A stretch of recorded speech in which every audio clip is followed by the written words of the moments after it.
5 seconds. Start.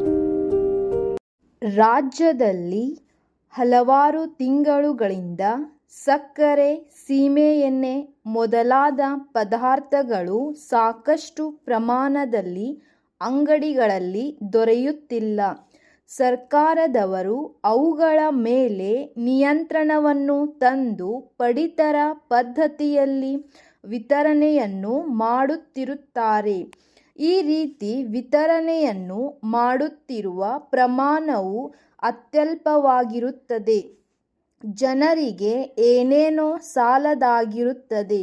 ಸರ್ಕಾರದವರು ಜಾಗೃತೆಯಾಗಿ ಇದರ ಪ್ರಮಾಣವನ್ನು ಮತ್ತಷ್ಟು ಹೆಚ್ಚಿಸಿ ಸಕ್ಕರೆ, ಸೀಮೆಎಣ್ಣೆಯು ಬಹಿರಂಗ ಮಾರುಕಟ್ಟೆಯಲ್ಲಿ ದೊರಕುವಂತೆ ಒಂದು ಸುವ್ಯವಸ್ಥೆಯನ್ನು ಮಾಡಬೇಕೆಂದು ಹೇಳುತ್ತೇನೆ.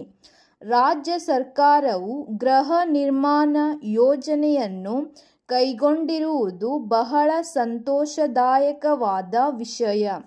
ಈ ಯೋಜನೆಯಿಂದ ಬಹಳವಾಗಿ ಹಿಂದುಳಿದಂಥ ಜನರಿಗೆ, ಅದರಲ್ಲೂ ಕನಿಷ್ಠ ಪ್ರಮಾಣದ ವರಮಾನ ಬರತಕ್ಕಂಥವರಿಗೆ ಒಂದು ವರವಾಗಿರುತ್ತದೆ.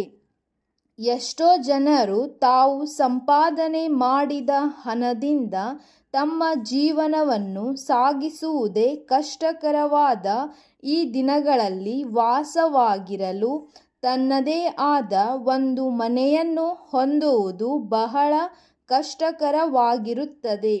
ಇಂಥವರಿಗೆ ನೆರವಾಗಲು ಸರ್ಕಾರದವರು ಗೃಹ ನಿರ್ಮಾಣ ಯೋಜನೆಯನ್ನು ಮುಂದುವರಿಸಿಕೊಂಡು ಹೋಗುವುದರ ಜೊತೆಗೆ ಇದನ್ನು ಮತ್ತಷ್ಟು ತೀವ್ರಗೊಳಿಸುವ ಕಡೆಗೆ ಹೆಚ್ಚಿನ ಗಮನವನ್ನು ಕೊಡಬೇಕೆಂದು ನಾನು ಒತ್ತಾಯ ಮಾಡುತ್ತೇನೆ.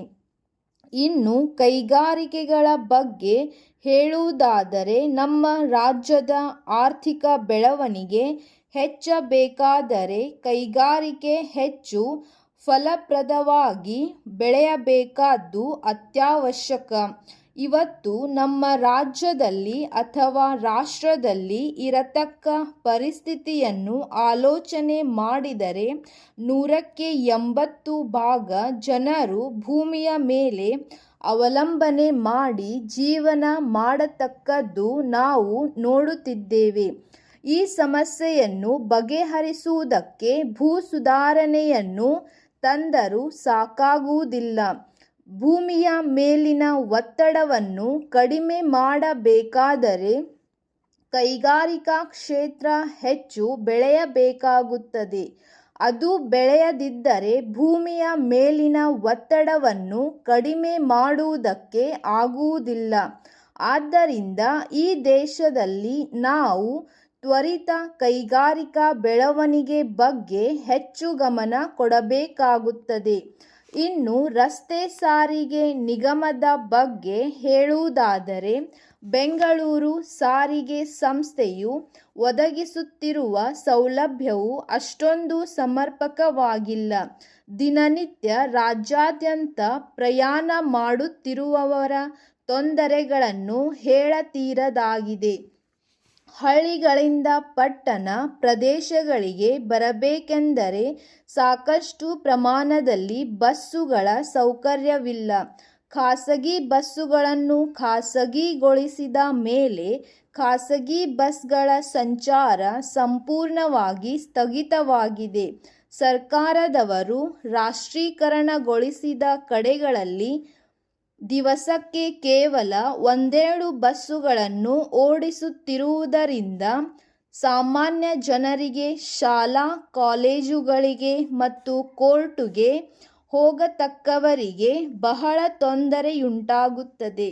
ಆದ್ದರಿಂದ ನಿಗಮವು ವಾಹನಗಳ ಸಂಖ್ಯೆಯನ್ನು ಹೆಚ್ಚಿಸುವ ಒಂದು ವಿಶೇಷ ಕಾರ್ಯಕ್ರಮವೊಂದನ್ನು ರೂಪಿಸಿಕೊಳ್ಳುವುದರ ಜೊತೆಗೆ ಈಗ ಒದಗಿಸುತ್ತಿರುವ ಸೇವೆಯ ಗುಣಮಟ್ಟವನ್ನು ಉತ್ತಮಪಡಿಸಬೇಕೆಂದು ನಾನು ಸಲಹೆ ಮಾಡುತ್ತೇನೆ. ಇನ್ನು ಪ್ರತಿಭಾವಂತ ಕ್ರೀಡಾಪಟುಗಳ ಬಗ್ಗೆ ಹೇಳುವುದಾದರೆ, ಪಟ್ಟಣ ಪ್ರದೇಶಗಳಲ್ಲಿ ಮಾತ್ರ ಹೆಚ್ಚಿನ ಪ್ರಮಾಣದಲ್ಲಿ ಕ್ರೀಡೆಗಳಿಗೆ ಉತ್ತೇಜನ ಕೊಟ್ಟು ಗ್ರಾಮಾಂತರ ಪ್ರದೇಶದ ಕ್ರೀಡೆಗಳಿಗೆ ಸರ್ಕಾರ ಸಾಕಷ್ಟು ಉತ್ತೇಜನ ಕೊಡದಿರುವುದನ್ನು ನೋಡಿದರೆ ಬಹಳ ವ್ಯಥೆಯಾಗುತ್ತದೆ. ಪುರಾತನ ಕಾಲದಿಂದಲೂ ಅತ್ಯಾಕರ್ಷಕವಾಗಿ ನಡೆದುಕೊಂಡು ಬರುತ್ತಿರುವ ಕ್ರೀಡೆಗಳು ನಶಿಸಿ ಹೋಗಲು ಕಾರಣವಾಗಿರುತ್ತದೆ. ಅಲ್ಲದೆ ಗ್ರಾಮಾಂತರ ಪ್ರದೇಶದ ಪ್ರತಿಭಾವಂತ ಕ್ರೀಡಾಪಟುಗಳಲ್ಲಿ ಒಂದು ರೀತಿಯ ಜಿಗುಪ್ಸೆಯುಂಟಾಗಿ ತಮ್ಮ ಆಸಕ್ತಿಯನ್ನು ಕಳೆದುಕೊಳ್ಳುತ್ತಿದ್ದಾರೆ. ಕ್ರೀಡಾಪಟುಗಳಿಗೆ ಸರ್ಕಾರದವರು ಹೆಚ್ಚಿನ ಪ್ರೋತ್ಸಾಹವನ್ನು ಕೊಡಬೇಕೆಂದು ಹೇಳುತ್ತಾ ಅಧ್ಯಕ್ಷರಿಗೆ ವಂದಿಸಿ ನನ್ನ ಮಾತುಗಳನ್ನು ಮುಗಿಸುತ್ತೇನೆ.